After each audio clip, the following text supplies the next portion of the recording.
Hey, Clearwater. So do you need a realtor to sell your home?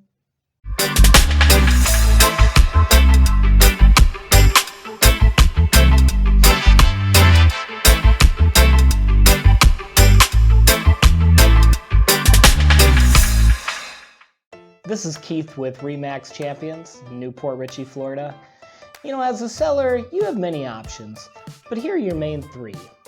Sell your home yourself, using one of those discount brokers, and a full-service broker. Each of those options has many different options within them, so I'll just touch a bit on each, give you my opinion. And now, of course, this is only my opinion, based here working in the Tampa market. If you're in a different market or area, you'll want to speak to somebody more local for their opinion. Now first, let's go over trying to sell your house yourself. Now, I can understand and respect a person wanting to take on such a big job as selling their home themselves. It's definitely no easy task. If this is something you're considering doing, I would strongly recommend that you consider speaking to a lawyer that specializes in this field. They'll most likely charge you for their time, but they'll give you a good idea of the do's and don'ts, things that you should do and things that you should stay away from. Now, you're going to want to read all of those legal contracts carefully. Everything is fairly detailed and pretty specific, and you want to make sure you know what you're signing. Also, you're going to want to get a good idea of the current real estate market that you're in. Understand all the current market conditions. This is something normally that a realtor would be able to help you with, but when you're thinking about selling on your own, it'll be hard to get a good conversation going with someone, a professional that's not intending to be paid for their services. Generally, the public doesn't have access to the recently sold data, expired listings, or even terminated listings. You might see what homes have actually sold for or were listed for, but some of these other sides of it that you're not quite sure of may be a little bit better to paint the picture. They're used for a realtor to really paint a specialized plan for how to best sell your home on your specific needs. One very real risk is leaving money on the table as well as a seller. Now, if you decide to sell yourself and you find a buyer that's working with a real estate agent, that doesn't necessarily mean that they're going to pay fair market value for the house. That real estate professional is paid to work for the individual client solely. And in the case of a buyer's agent, that means getting the house for their client at the lowest possible price. You want to be armed with at least as much information as the other side. You definitely don't want to have less information than the other side, and you want to have some confidence in your pricing. If you accept a price that's a little bit lower than fair market value and your home sale closes, there's really no going back. The process is done over and there's nothing you can really do. Now on the flip side, a house that is priced too high doesn't sell. And it doesn't get the traffic that it deserves. A good deal of buyers will be working with an agent on their side, and they're going to be able to tell if that house is overpriced and is a bad deal, and they'll recommend to their buyers to look at other houses. Or worse yet, that house might not even show up in their search criteria. A lot of buyers these days are using the internet to find their houses to use their search, and they have a price range in mind. If your house is just outside of that range, they might not even see it. Ideally, you want to come up with a price that you're comfortable with ahead of time.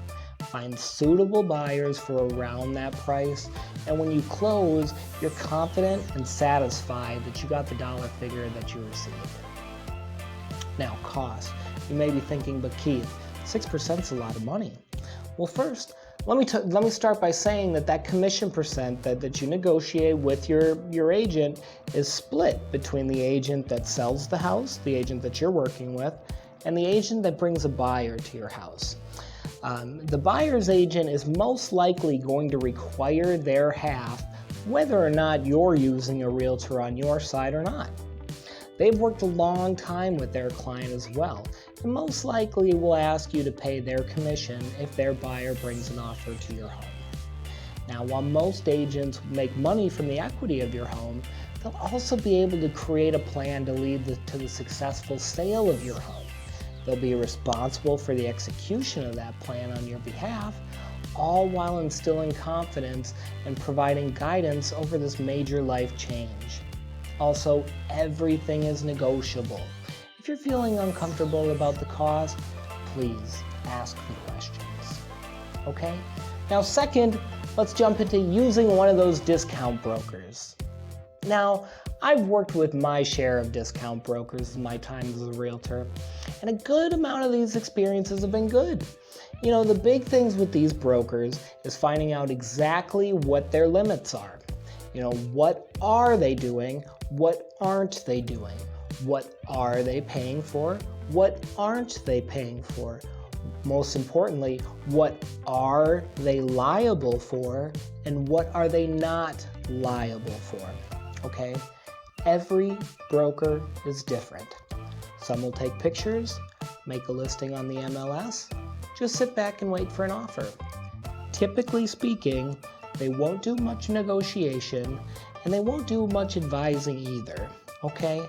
Now, it's important to ask all these questions up front and make a qualified decision on if this is the right course for you.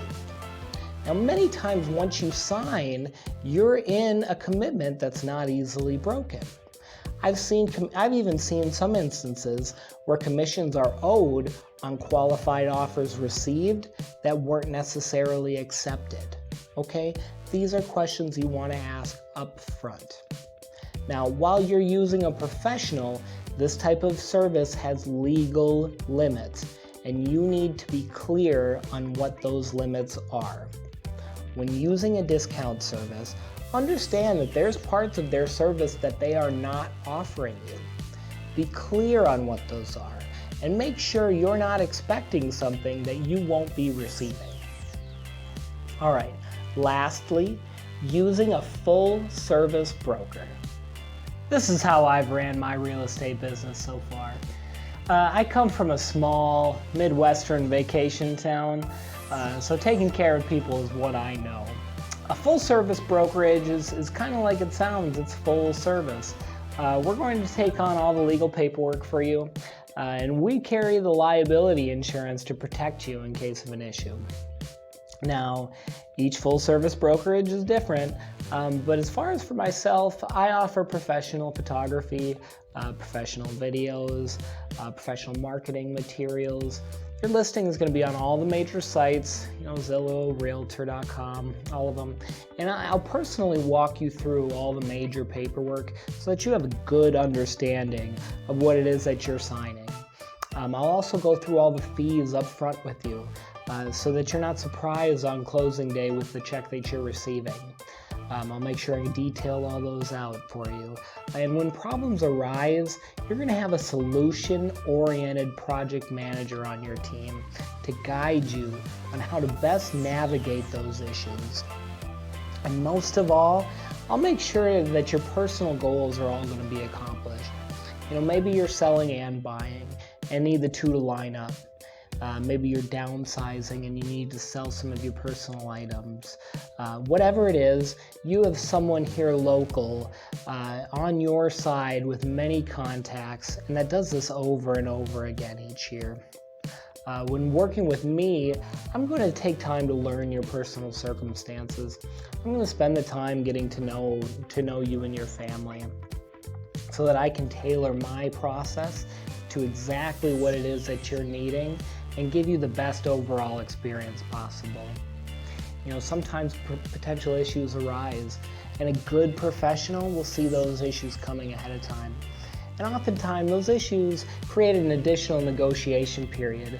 And if these things can be seen early, they can be dealt with to avoid potential headaches, delays, and worse, cancel deals. So to sum up, full-service broker will take on much of the liability in handling the legal paperwork, all while creating a smooth journey throughout for the client.